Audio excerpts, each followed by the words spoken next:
సొల్లు మాట్లాడొద్దు. నువ్వు 100 మందిని అడుక్కోవాలి నీకు ఆ 2 కోట్లు కావాలంటే. నాకున్న ఆస్తిలో ఒక బిట్ అమ్మేస్తే నాకు నీకు ఇవ్వాల్సిన డబ్బులు వచ్చేస్తాయి. ఈరోజు రిటర్న్గా రాసిస్తాను, ఆ 10 ఎకరాలు నీకు ఇచ్చేస్తానని.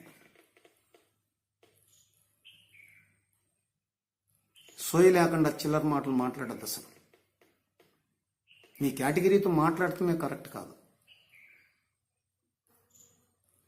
నువ్వు రెడీగా 2 కోట్లకు రెడీగా ఉన్నా. నేను డాక్యుమెంట్ రాసిస్తాను. లోకల్ ఈరోజు వాల్యూ ఎంతో చూడండి, 10 ఎకరాలు 2 కోట్లకి ఎంత వాల్యూ? 20 ఎకరాలు 20 ఎకరాలు రాసిస్తాను నీకు. దొబ్బుకొచ్చింది కాదు, అడుక్కుంది కాదు. నేను వ్యవసాయదారుని ఒరిజినల్గా. నేను రూపాయి కూడబెట్టి సమాజం కోసం ఖర్చు చేస్తున్న వ్యక్తిని. నన్ను అంచనా కడతాం నీ వల్ల ఏమవుతుంది? అసలు 40 ఏళ్ళు నా గురించి ఒక మాట చెప్పుకోకుండా పని చేసుకుంటూ పోతున్న వాడిని.